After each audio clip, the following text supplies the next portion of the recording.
Hello दोस्तों, आपका मेरे YouTube channel gateway of mathematics पे बहुत-बहुत स्वागत है। आज हम लोग फिर से लेके आ गए हैं एक नया topic, multiplication of matrices. Hindi में बोलते हैं अवयवों का गुना।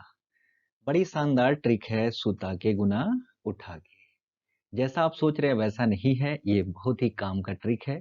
इसलिए इस ट्रिक को आप अदरवाइज नहीं लेंगे और आगे देखिएगा कि कैसे ये गुना में यानी मल्टीप्लिकेशन में आपकी मदद कर पाता है।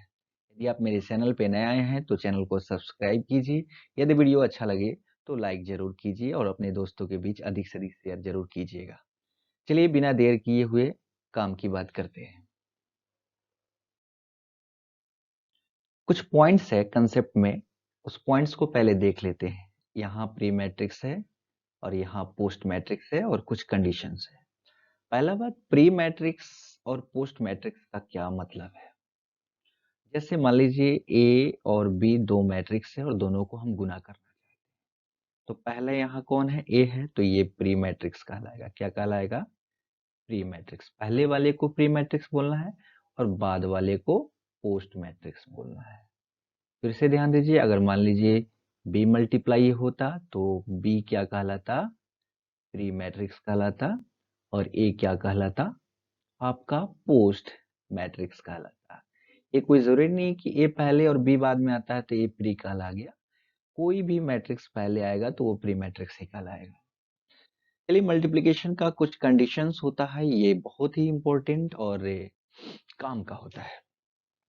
कहते हैं कि मल्टीप्लिकेशन दो मैट्रिक्स का तभी संभव है जब प्री में कॉलम का संख्या और पोस्ट में रो का संख्या आपस में इक्वल हो जाए। बहुत ध्यान दीजिएगा। आपको याद रखना, पहले वाले में कॉलम की संख्या और बाद वाले में रो की संख्या जब तक आपस में बराबर नहीं होगी तब तक गुना संभव नहीं है। मान लीजिए दो मैट्रिक्स है ए और बी। मान लीजिए ए का ऑर्डर है 3/4 और बी का ऑर्डर है मान लीजिए 4/3। अब दोनों के बीच हम गुना कराना चाहते हैं तो गुना होगा कि नहीं। अब देखिए, ये ए प्री है तो प्री में बताइए कॉलम कितना है 4, पोस्ट में आपका रो कितना है 4। ये 4 और 4 मैच कर गया यानी आपस में बराबर है। प्री में कॉलम और पोस्ट में रो आपस में बराबर है तो यहाँ हाँ ए और बी का गुना संभव होगा, यानी ये पॉसिबल है। अच्छा, जब ये मल्टीप्लिकेशन के बाद ये ए बी मैट्रिक्स बना तो इसका भी अपना कुछ ना कुछ तो ऑर्डर होगा। तो ये जो बचता है ये ए बी का ऑर्डर कहलाता है। पहले 3 है तो यहाँ 3 नोट कीजिए, 3 रो हो गया और ये फिर 3 आपका कॉलम हो गया। यानी ए बी का ऑर्डर भी फाइंड आउट कर लिए और गुना संभव होगा हुआ कि नहीं ये भी पता कर लिए। चलिए आगे कुछ क्वेश्चंस की हेल्प से हम अपने मल्टीप्लिकेशन को और ज्यादा फ्रेश करने का कोशिश कर रहे हैं। यहाँ क्या कहता है क्वेश्चन कि मैट्रिसेस ए और बी है, एक पहले है तो ए का ऑर्डर यहाँ दिया हुआ है और बी का ऑर्डर यहाँ दिया हुआ है, तो बताना है कि ए बी का ऑर्डर इसमें क्या होगा। देखिए, ए का ऑर्डर दिया हुआ है दोस्त 2/3 और बी का ऑर्डर दिया हुआ है दोस्त 3/4। दोनों के बीच गुना कराना चाहते हैं तो बताइए 3 मैच कर गया और ए बी का ऑर्डर कितना बचा आपका 2/4 बचा। ये कितना आंसर हो गया आपका 2/4। जो भी आपका आंसर है उसे टिक करना है। आगे अगला जो क्वेश्चन है इसमें मैट्रिसेस ए और बी के बारे में दिया हुआ है। ए का ऑर्डर दिया है आपका p/n और बी का ऑर्डर क्या दिया हुआ है दोस्त n/k। अब देख लीजिए, प्री में कॉलम और पोस्ट में रो आपस में इक्वल है तो यहाँ ए भी डिफाइंड होगा और डिफाइंड होगा तो उसका कुछ ना कुछ ऑर्डर होगा। यही ऑर्डर होगा क्या, p/k। क्या होगा, p/k। यहाँ ऑप्शन नंबर डी सत्य है। क्लियर, समझ में आ रहा होगा। आगे बढ़ते हैं हम लोग। छोटा छोटा कुछ क्वेश्चंस है कि सर पिछले स्लाइड में आप बताए थे कि मल्टीप्लिकेशन संभव यानी पॉसिबल होगा कि नहीं होगा। अब करके बताइए कि सर ये सुता के गुना उठा के टेक्निक का क्या हेल्प है मल्टीप्लिकेशन में। ये बोलता है कि यहाँ जो प्रोडक्ट दिया हुआ है इसको कंप्यूट करना है, निकालना है। सीधी सी बात है, पहले सुताइए और बाद में आपको उठाना है। ये टेक्निक है।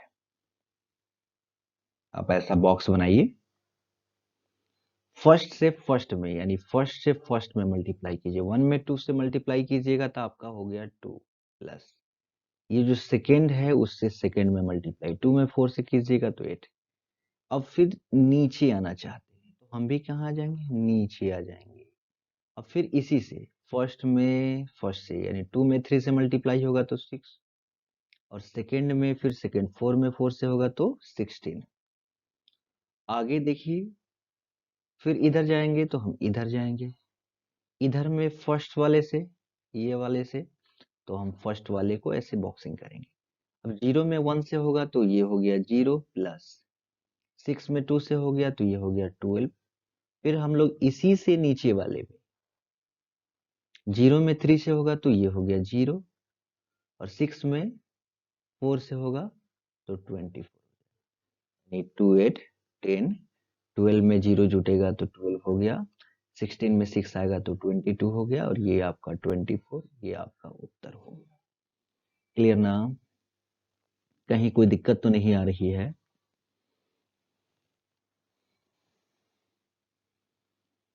चलिए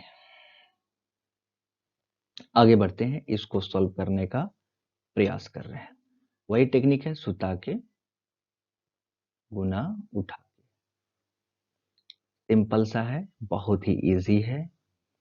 2 में 2 से कीजिएगा, ये हो गया 2 प्लस 3 में 0 से होगा तो 0, 5 में 1 से होगा तो 5। ये फिर नीचे आएंगे हम लोग, 2 में 6 से होगा तो 12 प्लस 3 में 4 से तो फिर 12, 5 में 8 से तो 40। फिर नीचे आएंगे हम लोग, 2 में 1 से होगा तो 2 प्लस 3 में 0 से होगा तो 0 प्लस 5 में 5 से होगा तो 25।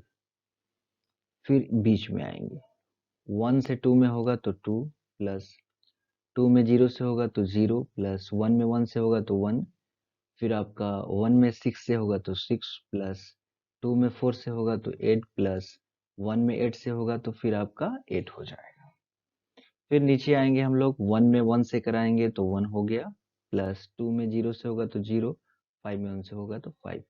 फिर हम लोग सबसे अंत में जाते हैं, 3 में 2 से होगा तो 6 हो गया, प्लस 0 में 0 से होगा तो 0 हो गया, प्लस 6 में 1 से हो गया तो आपका 6 हो गया। ये सिंबल यहाँ पे दे देंगे, ये 18 हो जाएगा, प्लस 0 प्लस 48। ये आपका हो गया, 3 में 1 से होगा तो 3 प्लस 0 में 0 से होगा तो 0 प्लस ये हो गया आपका 30।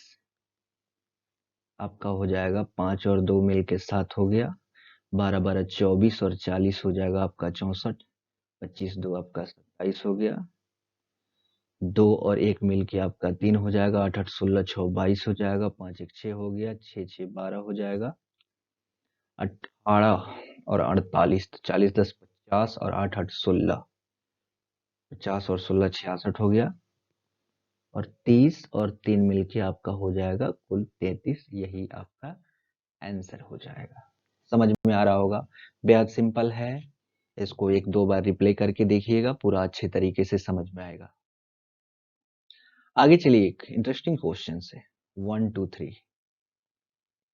देखिए ये 1 2 3 जो दिया हुआ है, इसमें एक रो और 3 कॉलम है, और इसमें क्या दिया है दोस्त, 3 रो 1 कॉलम। अब देखिए, प्री का कॉलम और पोस्ट का रो मैच कर गया तो फिर मैट्रिक्स हो गया, और मैट्रिक्स होगा जो मल्टीप्लिकेशन के बाद वो सिर्फ 1 बाई 1 का होगा, यानी छोटा सा बॉक्स आप तैयार कीजिए। अब इसको सुताइए और इसको आपको उठाना है। 4 1 जा 4 प्लस 5 2 जा 10 प्लस 6 3 जा 18, कितना हो गया, 10 8 18 4 22। आपने देखा कि 1 बाई 1 यानी एक रो और एक कॉलम का ही मैट्रिक्स मिल पाया।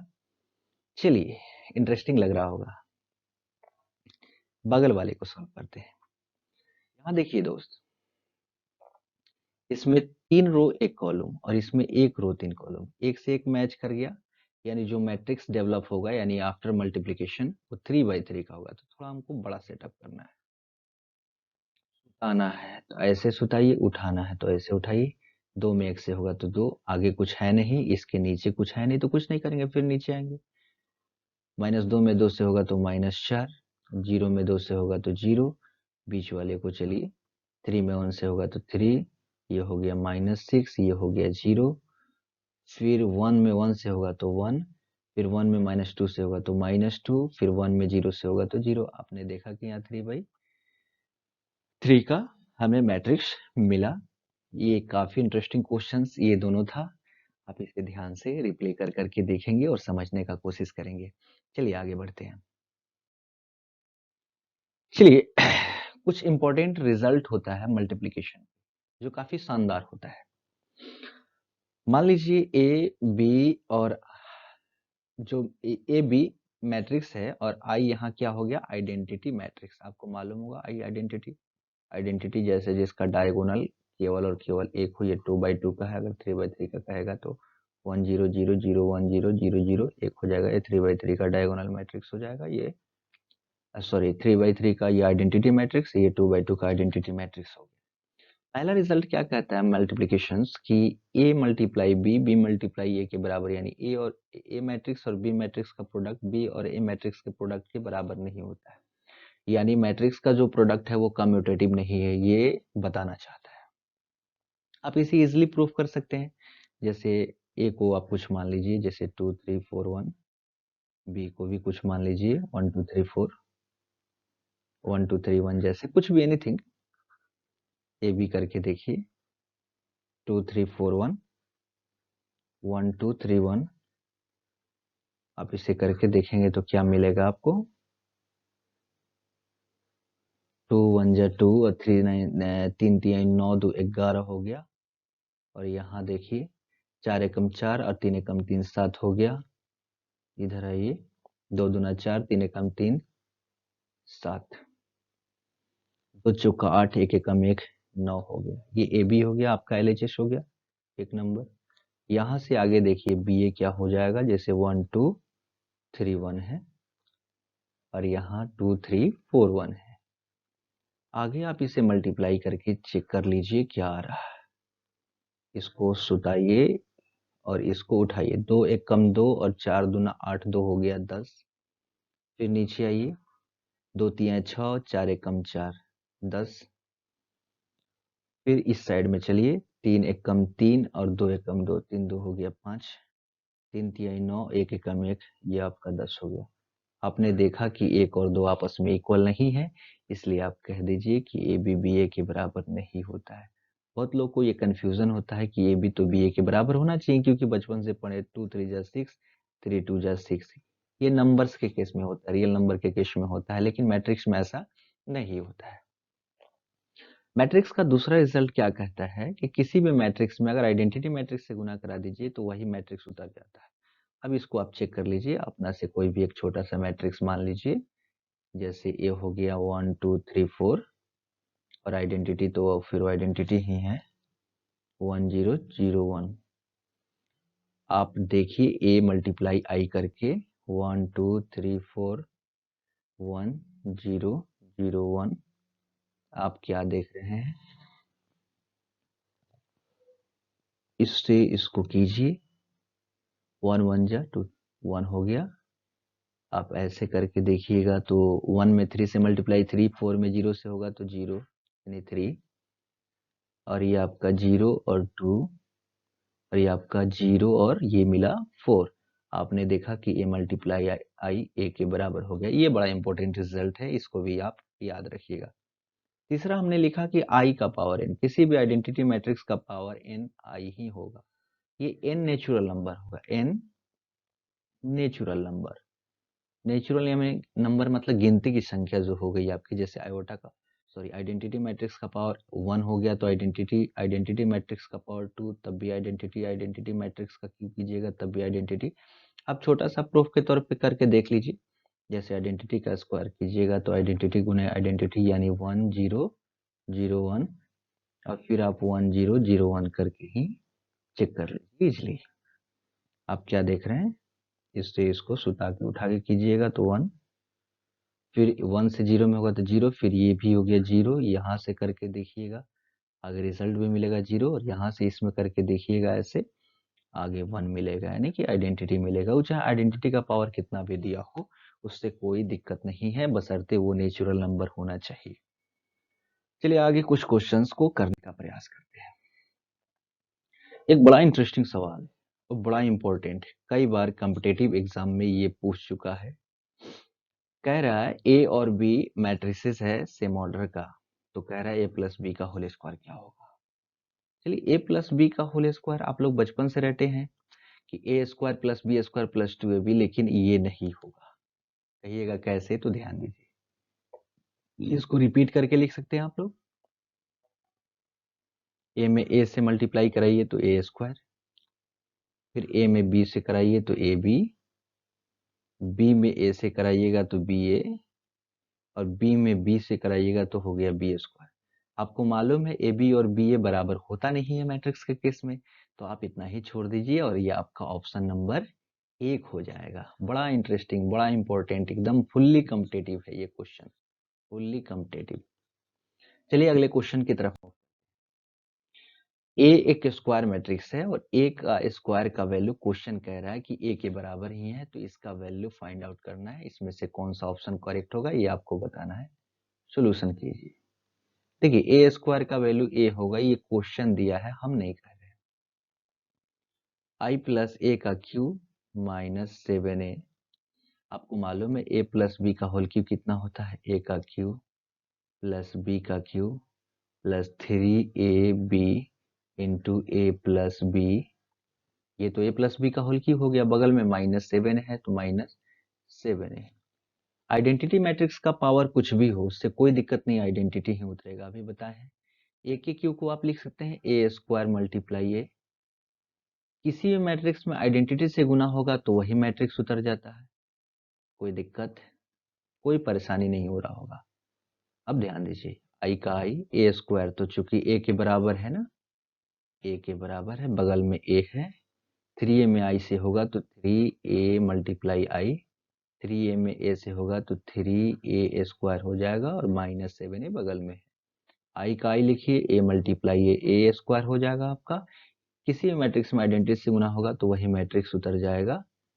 a स्क्वायर चूंकि a के बराबर है -7a, आई का आई a स्क्वायर चूंकि a के बराबर है, बगल में है 3a प्लस 3a -7a। आप देखिए कि ये आई और 3a 6a प्लस a ये हो जाएगा 7a, बगल में है -7a, 7a से 7a कैंसिल और आपका रिजल्ट आया आइडेंटिटी मैट्रिक्स, यानी ऑप्शन नंबर सी। ये भी बड़ा इंपॉर्टेंट क्वेश्चन है कॉम्पिटिटिव प्लस बोर्ड एग्जाम के लिए भी। इसी तरह का वीडियो पाने के लिए मेरे चैनल पे लगातार बने रहिए। आपका सपोर्ट, आपका लाइक, आपका प्यार, आपका कमेंट, आपका शेयर हमें हौसला देता है आगे वीडियो बनाने के लिए। तब तक ख्याल रखिए, फिर मिलते हैं अगले वीडियो में किसी नए टॉपिक के साथ। तब तक के लिए ओके, बाय बाय।